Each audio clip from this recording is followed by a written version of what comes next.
नमस्कार, सत श्री अकाल की मैं सारे शुरू करते हैं आज की वीडियो। आज हम डिस्कस करने जा रहे हैं फार्मूलाज एंड थ्योरम्स जो इम्पोर्टेंट है इन दीज चैप्टर्स। मैं आज चैप्टर 1 to 9 चैप्टर्स के रिगार्डिंग डिस्कस करने जा रही हूँ।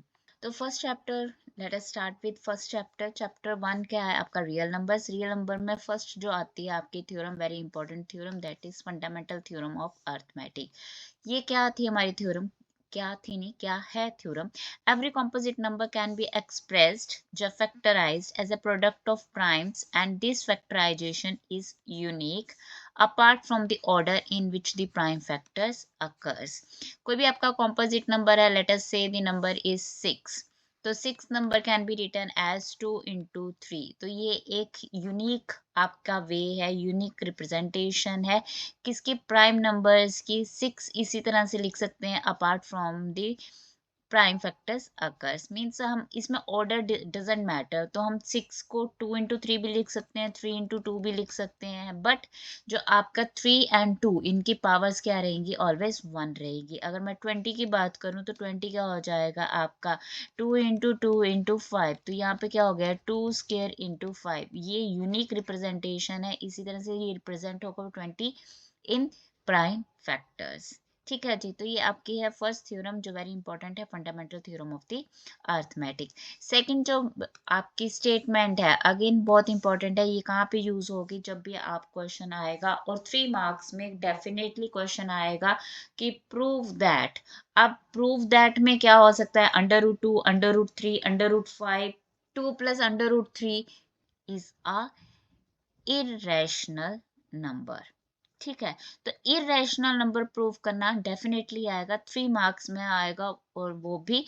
और एक क्वेश्चन 2 मार्क में डेफिनेटली आएगा जो डिपेंड करेगा एचसीएफ और एलसीएम के ऊपर। वो भी मैं क्वेश्चंस आपके साथ डिस्कस करूंगी कि किस तरह के क्वेश्चंस आपके एग्जाम में आ सकते हैं।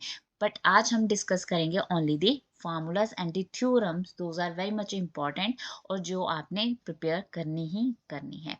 अब इसमें स्टेटमेंट क्या कह रहा है कि अगर P आपका क्या है? प्राइम है, एंड P क्या कर रहा है? P divides A square, then P क्या करेगा? डिवाइड करेगा A, where A is a positive integer. और ये स्टेटमेंट हमारी यूज होती है, अभी मैंने आपको बताया कि कोई भी आपने इरेशनल नंबर को प्रूव करना है। और third and very important formula की LCM of A and B number, दो आपके पास नंबर है, उसका एलसीएम और उसका एचसीएफ किसके इक्वल होगा? Product of these two numbers. अब हम डिस्कस करेंगे पॉलिनोमियल्स के फार्मूलाज और दी थ्योरम्स। वैसे तो चैप्टर 2 पॉलिनोमियल्स में हमारे बेसिकली क्या है कि अगर हमारे पास क्या है आपकी कोई भी फॉर्म है a0 x⁻n plus a1 x⁻,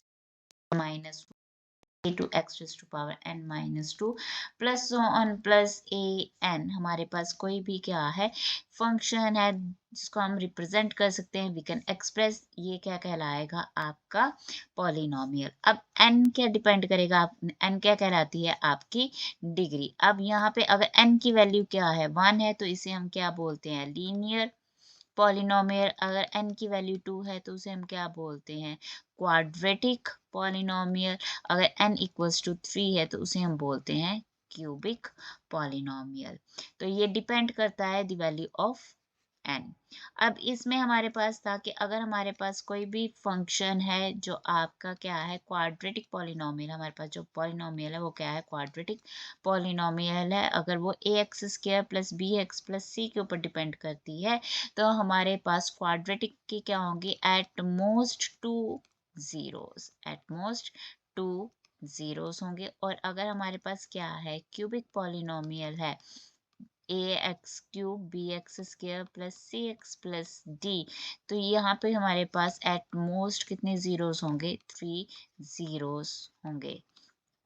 and secondly अगर हमारे पास क्या है? वो क्वाड्रेटिक पॉलिनोमियल है, तो यहाँ पे वैल्यू क्या आती है? हमारे पास हमेशा क्या बनती है? क्वाड्रेटिक का पैराबोला। क्वाड्रेटिक में हमारे पास क्या रिप्रेजेंट होता है? पैराबोला। और ये पैराबोला डिपेंड करता है द वैल्यू ऑफ ए, और ए अगर हमारे पास ग्रेटर देन 0 है तो हमारे पास क्या होता है? Upward parabola. एंड अगर हमारे पास क्या है a लेस देन 0 है तो ये होता है हमारे पास downward parabola, downward parabola in this form. Okay, तो यहाँ पे मैक्सिमम आपके जो जीरोस होंगे वो क्या होंगे 2 होंगे इन द क्वाड्रेटिक। अगर क्यूबिक है तो आपके एटमोस्ट कितने जीरोस होंगे 3 जीरोस होंगे, इससे ज्यादा हमारे पास जीरोस नहीं होते हैं। और यहाँ पे हमने कोफिशिएंट्स के साथ रिलेशन किया था, अगर हमारे पास एफ ऑफ एक्स किसके इक्वल है a x square plus b x plus c, तो हमारे सम ऑफ रूट्स क्या होता है alpha plus beta is equals to minus b by a, and product of roots क्या होता है c by a. This is for the quadratic. और अगर हमारे पास क्या है क्यूबिक पॉलिनोमियल है that is a x cube plus b x square plus C x plus D, then हमारे पास क्या होते हैं 3 रूट्स हो जाते हैं alpha beta and gamma, and then हमारे पास sum of alpha plus beta plus gamma, अगर रूट्स है तो उसका फॉर्मूला क्या होता है coefficients minus b by a, sum of product of alpha beta plus beta gamma plus gamma alpha is equals to c by a, and product of roots alpha beta gamma is equals to minus d by a. ये आपका बहुत ही important formulas हैं, ये आपने याद रखने हैं इन दी पॉलिनोमियल्स। पॉलिनोमियल्स में इसी के ऊपर डिपेंड बहुत सारे क्वेश्चंस हैं, वो हम डिस्कस करेंगे इन द नेक्स्ट वीडियो। अब बात करते हैं हम थर्ड चैप्टर की। Chapter 3 is linear equations in two variables. हमारे पास दो लीनियर इक्वेशंस रहेंगी, जो इक्वेशंस क्या हैं हमारे पास a1 x plus b1 y plus c1 is equals to 0, a2x plus b2y plus c2 is equals to 0। अब यहाँ पे a1 b1 c1 a2 b2 c2 ये क्या है are real number, are real numbers, and a1 square plus b1 square is not equals to 0, same a2 square plus b2 square is not equals to 0। ये बहुत important condition है, ये आपने याद रखनी है। जो भी मैं आपको फार्मूलास ये बता रही हूँ यहाँ पे MCQ बेस्ड क्वेश्चन आ सकते हैं, these are very much important for the MCQ based questions. Formulas पूछे जा सकते हैं, कंडीशन पूछी जा सकती है, उसको भी आपने याद रखना है। अब इसमें क्या था हमारे पास दो तरह के सॉल्यूशंस होते हैं हमारे पास, two types of solutions are there, one is known as consistent and inconsistent solutions। अब कंसिस्टेंट और इनकंसिस्टेंट क्या होते हैं, कंसिस्टेंट वो होते हैं जिसका हमारे पास क्या आता है सोल्यूशन आता है, ठीक है। सोल्यूशन कैसे, मतलब या तो वो क्या होगा हमारे पास यूनिक सोल्यूशन होगा या फिर वो क्या होगा infinite many solution, infinite solution और infinite many solution. Inconsistent means जहाँ पे हमारे पास कोई भी सोल्यूशन नहीं होगा, हमारे पास कोई भी सोल्यूशन नहीं होगा। यूनिक सोल्यूशन कौन सा होता है, जिसमें हमारे पास अगर हमारे पास लीनियर इक्वेशन है, लीनियर इक्वेशंस क्या डिफाइन करती हैं आपके स्ट्रेट लाइंस को, क्या रिप्रेजेंट करती हैं स्ट्रेट लाइंस को। और अगर हमारे पास दो स्ट्रेट लाइंस अगर क्या करें इंटरसेक्ट करें एट अप एनी पॉइंट, किसी भी एक पॉइंट के ऊपर वो क्या करे इंटरसेक्ट करें, देन वो हमें क्या देगा यूनिक सोल्यूशन देगा। और अगर हमारे पास दो लाइंस हैं और दोनों लाइंस क्या हो रही हैं एक दूसरे के ऊपर क्या हो रही हैं कोइंसिडेंट हो रही हैं, इन्हें क्या बोलते हैं कोइंसिडेंट, कोइंसिडेंट लाइंस। ये कौन सी है आपकी इंटरसेक्टिंग लाइंस, ठीक है। तो यूनिक सोल्यूशन होगा, कोइंसिडेंट लाइंस हैं हमारे पास, तो ये क्या होंगी आपकी इनफाइनाइट सोल्यूशन देगा। और अगर हमारे पास क्या है पैरेलल लाइंस है, हमारे पास क्या है पैरेलल लाइंस हैं, तो ये आपको क्या देगा नो सोल्यूशन। दोनों लाइंस क्या है आपकी पैरेलल लाइंस है, ये क्या है आपकी पैरेलल लाइंस है, तो ये क्या देगा आपको नो सोल्यूशन देगा। और अगर हमारे पास हमने रिप्रेजेंटेशंस करनी है, हमारे पास यहाँ पे क्या कंडीशन होती है a1 by a2 is not equals to b1 by b2 for unique solution, for Infinite many solution a1 by a2 is equals to b1 by b2 is equals to c1 by c2. For inconsistent और no solution क्या हो जाएगा, a1 by a2 is equals to b1 by b2 is not equals to c1 by c2. तो ये हो गया आपके inconsistent, no solution, parallel line, सभी के लिए ये तीनों किसी भी तरह से आप को पूछा जा सकता है कि अगर हमारे पास क्या है, पैरेलल लाइंस है तो उसका सोल्यूशन क्या होगा, इस तरह से होगा। हमारे पास जो लाइंस है उनका जो कोफिशिएंट्स का रेशियो है a1 by a2 is equals to b1 by b2 is not equals to c1 by c2। तो हमारे पास ये तो हो गया, आपको बेसिक आपको समझ में आना चाहिए।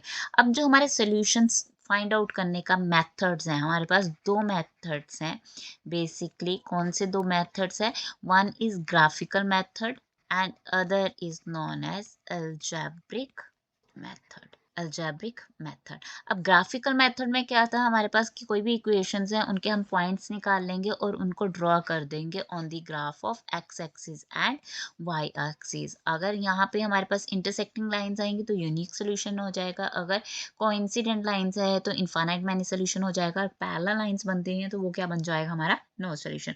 अब अलजेब्रिक मेथड में क्या था, हमारे पास दो मेथड्स थे, first is your substitution method and second is known as your elimination method। elimination method, तो ये हमने methods किए थे, राइट। अब इसमें क्या है, एक हमने थर्ड केस किया था, स्पेशल केस, वो भी वीडियो आपको मिल जाएगी ऑन माय चैनल। तो ये चीजें आपकी हैं चैप्टर थर्ड में। अब फार्मूलाज कौन से हो गए हमारे पास, these are the formulas, these are the ratios, जो आपको क्या होने चाहिए, याद होनी चाहिए ये conditions. Okay, these are the conditions जो आपको याद होनी चाहिए। ऑलराइट, तो ये था आपका चैप्टर थर्ड। अब चैप्टर फोर की अगर हम बात करते हैं, chapter four quadratic equations. Quadratic equation क्या थी हमारे पास, a x square plus b x plus c is equals to 0। equation means equals to 0। polynomial means the expression if we are going to write f of x is equals to ax square plus bx plus c। तो ये क्या हो जाएगी आपकी quadratic polynomial। this one is quadratic polynomial and this one is your quadratic equation, that is the difference। जब हमने इसको equate कर दिया विद जीरो तो ये इक्वेशन होगी, अगर मैंने एफ ऑफ एक्स की फॉर्म में लिख दिया ये क्या बन गया आपका पॉलिनोमियल।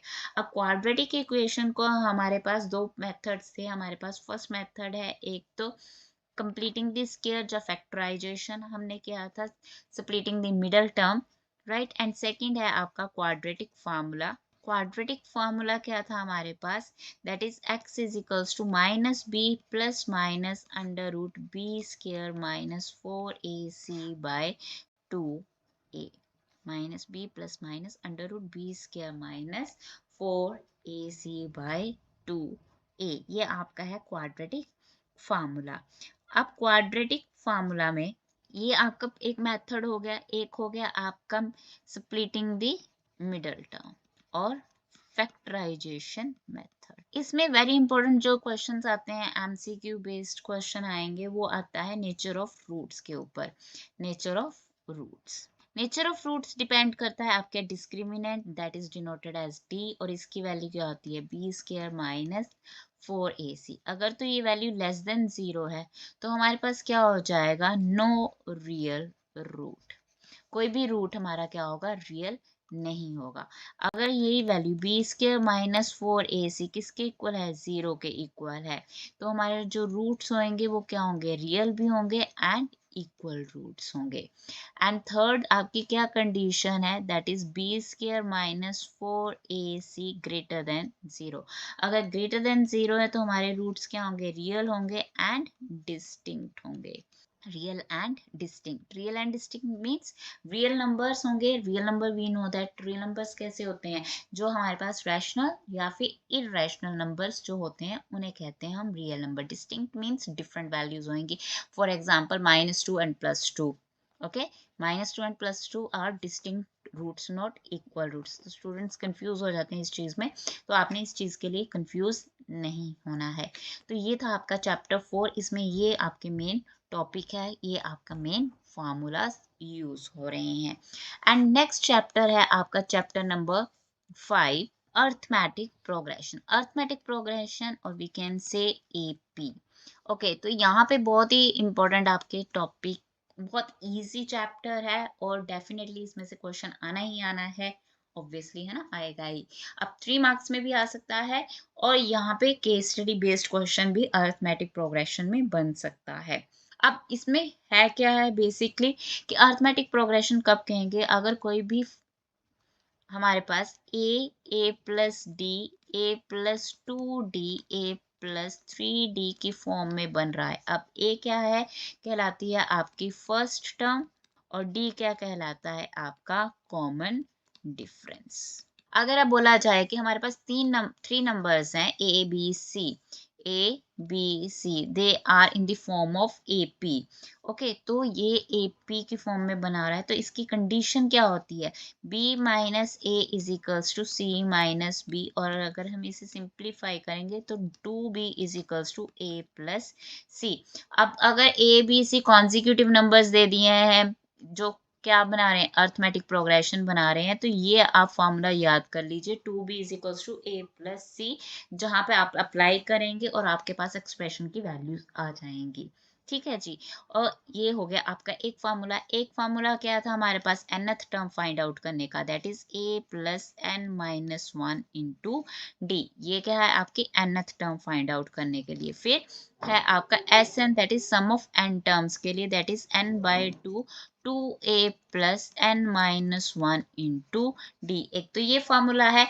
और सेकंड फार्मूला क्या है, अगर आपके पास first term and the last term है तो हमें यहाँ पे एन या डी निकालने की जरूरत नहीं है, हम डायरेक्टली यहाँ पे मीन्स एन डी निकालने की जरूरत नहीं है, एन तो हमें यूज करना ही है, तो n by 2 a plus l. तो ये फार्मूला आपका यूज में आएगा।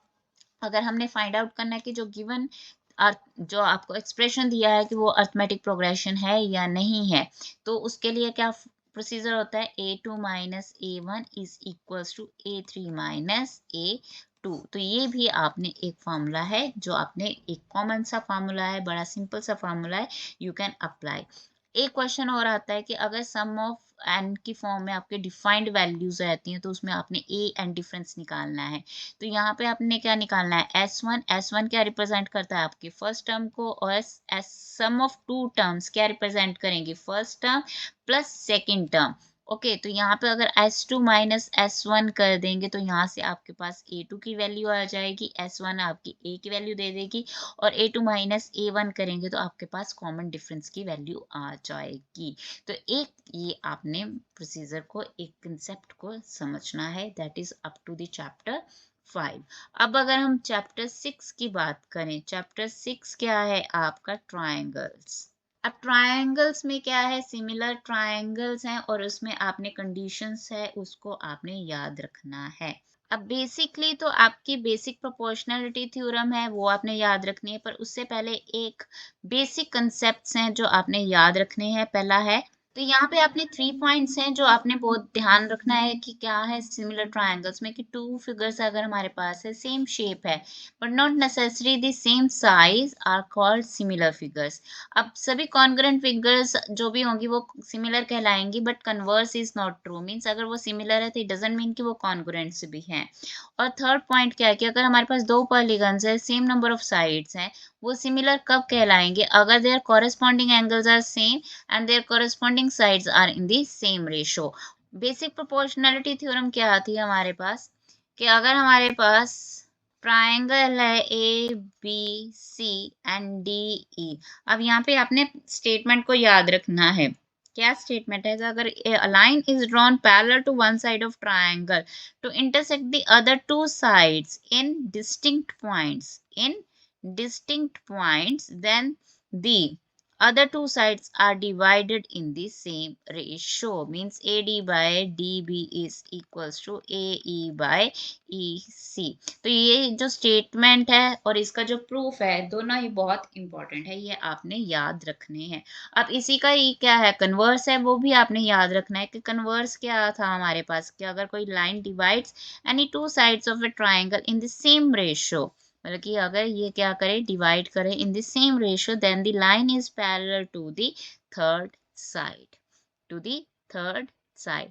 अब इसके बाद हमारे पास थी सिमिलैरिटी क्राइटेरिया। सिमिलैरिटी क्राइटेरिया थी आपके पास, एक तो थी A criteria, double A and triple A triple criteria भी है और डबल ए क्राइटेरिया भी है।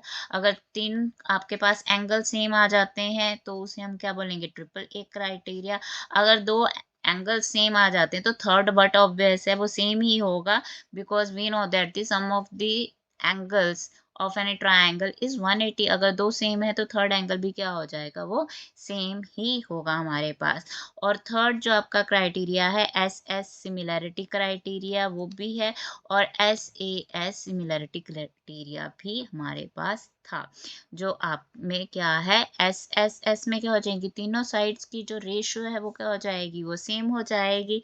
एस ए एस में क्या हो जाएगा वन एंगल जो होगा आपका क्या होगा वो इक्वल होगा, और क्या होगी जो sides including means here this one is, यहाँ पे एंगल ए क्या हो जाएगा दोनों ट्रायंगल्स में कॉमन आ जाएगा, और A D by D B is equals to A E by A C जो है वो अगर हो जाता है तो हमारे पास कौन सा क्राइटेरिया लगेगा third criteria S A S criteria लग जाएगा। एस एस एस में तीनों साइड्स आ जाएंगी, ए डबल ए और ट्रिपल ए में क्या हो जाएंगे सभी एंगल्स हमारे पास क्या हो जाएंगे इक्वल हो जाएंगे। That is your chapter number 6, that is the triangles. अब बात करते हैं चैप्टर 7 की कोऑर्डिनेट ज्योमेट्री। कोऑर्डिनेट ज्योमेट्री में मेन हमारे पास दो फार्मूलाज हैं। कोऑर्डिनेट ज्योमेट्री में हमारे पास मेनली दो फार्मूलाज हैं, उसी को हम क्या करेंगे मॉडिफाई कर देंगे। फर्स्ट है आपका डिस्टेंस फार्मूला।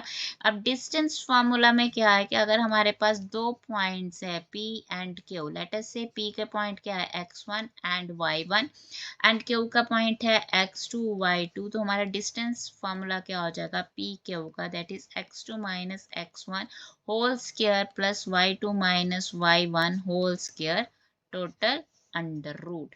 तो ये तो हो गया आपका डिस्टेंस फार्मूला अगर दो पॉइंट्स हमारे पास डिफरेंट पॉइंट्स हैं।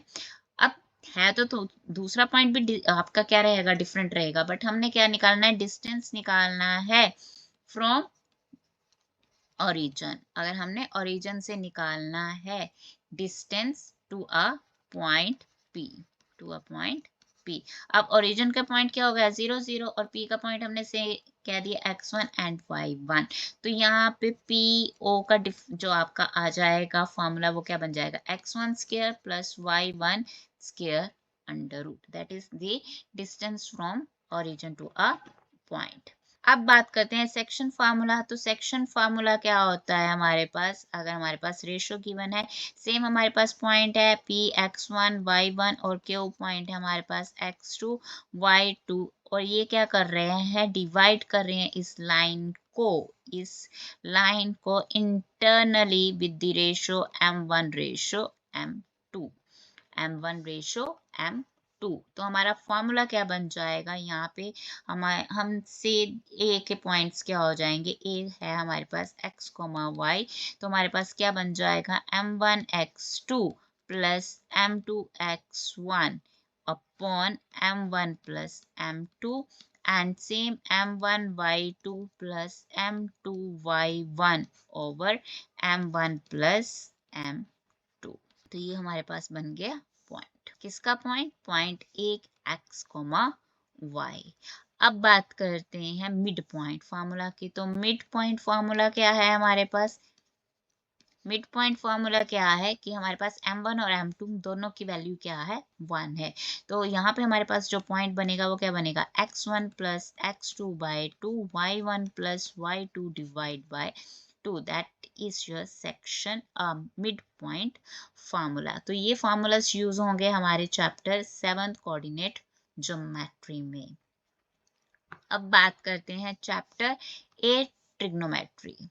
ट्रिग्नोमेट्री में आपके मेन है ट्रिग्नोमेट्रिक रेशियो, जिसमें हम बात करेंगे sine A angle, sine A cos A tan A, और यहाँ पे जो ए एंगल है वो क्या है, एक्यूट एंगल है, means that is less than 90 degree. तो ये एंगल हमारे पास ए बी सी, इसे हम बोलते हैं हाइपोटेन्यूज, इसे बोलते हैं हम side adjacent to the angle, और इसे बोलते हैं side opposite to the angle. ये मैंने क्या लिखा है, ये एंगल है, ओके। और हम बोल देते हैं इसे आप परपेंडिकुलर, और इसे हम बोल सकते हैं बेस। अगर आपको परपेंडिकुलर और बेस में कंफ्यूजन रहती है, you are very much familiar with the term side opposite to angle, side adjacent to the angle। तो इस तरह से आप याद करो, चाहे फिर आप PBH, जिसका मेरे पास मंत्र है पंडित बद्री प्रसाद हर हर बोले। तो मैं आपको दोनों तरह से फॉर्मूलाज लिख देती हूँ। अगर sign A according to Pandit Badri Prasad हर हर बोले क्या बन जाएगा, P/H, कॉस ए बन जाएगा B/H, tan ए बन जाएगा P/B। और अगर यहाँ पे अगर आपने लिखना है side opposite and side adjacent, तो यहाँ पे ये वैल्यू बन जाएगी आपकी side opposite to the angle A divide by hypotenuse. Base क्या है आपका, side adjacent to the angle A divide by hypotenuse, and same here, side opposite to the angle A divide by side adjacent to the angle A। अब हमारे पास क्या होता है, cos A cosecant A is 1 by sin A, secant A is equals to 1 by cos A, cot A, cotangent A is 1 by tan A, and another formula is tan A is equals to sin A by cos A, and cot A is cos A over sin A। ये थी आपकी trigonometric ratios. अब हमारे पास क्या है, अगर एक हमारे पास क्या है, रेशो गिवन है, आपके पास वैल्यू गिवन है, tan ए की वैल्यू सपोज हमारे पास कोई वैल्यू गिवन है, तो other ratios we can find out, जो आपने एग्जांपल्स भी इसकी डिपेंडेंट की हुई हैं। अब बात करते हैं एंगल्स वैल्यूज की, जो हमारे पास 0, 30, 45, 60, 90, ये आपके पास एंगल्स बनेंगे, sine cos tan, then that is sure cosecant, secant and cotangent। Okay तो इसका आप क्या कर सकते हो, मैं आपको एक इजी सा वे बता देती हूँ। आपका जब भी एग्जाम स्टार्ट होने लगेगा, एग्जाम स्टार्ट होने से पहले if you are not be able, तो बात तो मैं वैसे आपको गलत सिखा रही हूँ, बट इवन दो अगर आपको वैल्यूज याद नहीं हो रही हैं, बहुत आपने मेहनत कर ली है, but you are not be able to make it, तो आप टेबल लास्ट पेज पे बना लीजिए। अब इसे इस तरह से उस पे कॉपी पे अपने पेजेस पे लिख लीजिए। तो 0 ये आ जाएगी आपके पास value 1/2, 1/√2, √3/2, 1, that is 1 √3/2, 1/√2, 1/2, 0, this one is 0, and this one is your 1/√3, 1 √3 not defined, cosecant is 1/0 not defined, 2 √2, 2/√3, 1, again 1, 2/√3, √2, 2 not defined, then for cot not defined, √3, 1, 1/√3, and this one is 0. So this one is the table जो आपके angles रहेंगे जो आपने याद रखना है। Next है आपके पास identities, that is sin square a plus cos square a is equals to 1. Then 1 plus tan square a is equals to secant square a. 1 plus cot square a is equals to cosecant square a. So that is your all about the trigonometry formulas. Now the ninth chapter, that is the application, some application of the trigonometry, right? Chapter 9. इसमें mainly तो दो चीजें हैं, line of site. Line of site क्या होती है? जो आपकी पर्सन ऑब्जर्वर की आई से हम पैरेलल लाइन एक ड्रॉ करते हैं, इसे बोलते हैं हम लाइन ऑफ साइट। अगर हमारे पास यहाँ पे पर्सन देख रहा है ऊपर की ओर, that is your angle theta and that is known as angle of elevation, right और अगर यहाँ पे पर्सन है वो क्या देख रहा है? ऊपर से नीचे की तरफ देख रहा है, and we are going to make this horizontal line to this line of sight. ये बना आपका एंगल थीटा, इसे हम बोलते हैं angle of depression. So mainly यही दो एंगल्स हैं जो आपने याद रखने हैं in the chapter 9, that is the some application of the trigonometry. So these all about the 9 chapters that मैंने आपको बता दिया है। जो रिमेनिंग चैप्टर है वो मैं नेक्स्ट वीडियो में आपके साथ डिस्कस करूंगी। So that's all about this video, जिसमें मैंने आपको फॉर्मूलाज, थ्योरम्स, जो भी इम्पोर्टेंट टॉपिक है ये फर्स्ट 9 चैप्टर्स के आपको बता दिए हैं। अगर आपको ये वीडियो पसंद आती है, बहुत अच्छी बात है, appreciate by liking it and subscribe my channel and share with your friends so that maximum to maximum students इस चीज का benefit ले सके। Thank you so much and have a nice day. Goodbye.